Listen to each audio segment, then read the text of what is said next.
You know, I'm gonna go back to 1996. And in 1996, I was not on the council. I had run for the council in 95, and I didn't win.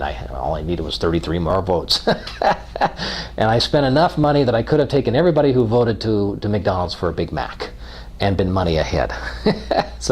But anyways, I did get appointed to the Williams Gateway reuse and transition team. And we met for 1 year. And we decided, look, we can't compete with Sky Harbor. We're not a Sky Harbor. We're not going to draw the passengers. We're not going to draw the national airlines.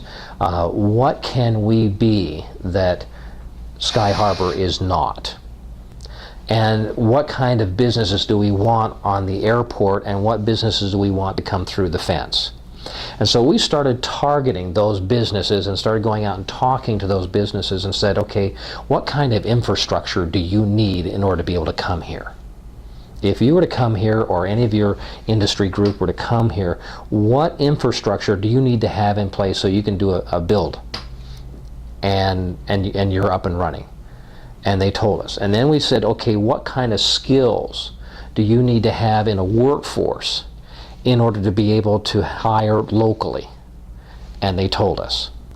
And so the Williams Gateway at that time simply started going through and getting grants from the federal government to put in the infrastructure and to make it there. And then we went to the universities and we said, we need to have these skills taught to students so that when these targeted industries come in, we will have a local workforce that can be hired and fill your payroll.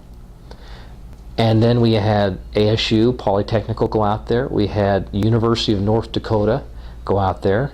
We had Emory-Riddle go out there. We had MCC and Chandler Gilbert Community College all go out there. We even had East Valley Institute of Technology also do their avionics and aviation. And their classes transfer to the University of North Dakota in stock. And there's and so if you get a class here, you just transfer it forward. And so what happened when Boeing came in, they hired locally. When Bombardier came in, a Brazilian manufacturer, and this was their service center, they hired locally. When Cessna Beechcraft came in, they hired locally. This is exactly what we need to do on a state level. We need to look at what industry, what manufacturing, what research and development, what emerging technologies we want to attract this to the state, and start removing the barriers to them coming. Number one. Number two, we need to start asking them, what infrastructure do you need in order to be able to come? And then start communicating that to our cities and our towns and to our counties, that this is the infrastructure that we need to come in. Now, they like to group. They kind of like tribes. They all like to, all the research and development for this like to be over here. And the other ones like to be over here, you know. And so, okay, that's fine. Then you have this infrastructure for this group and you have this infrastructure for this group. And then what job skills do the workforce need to have in order to be able to provide the workforce for those targeted industries? And then get our universities, our community colleges, our technical schools all online, be able to start providing those skills.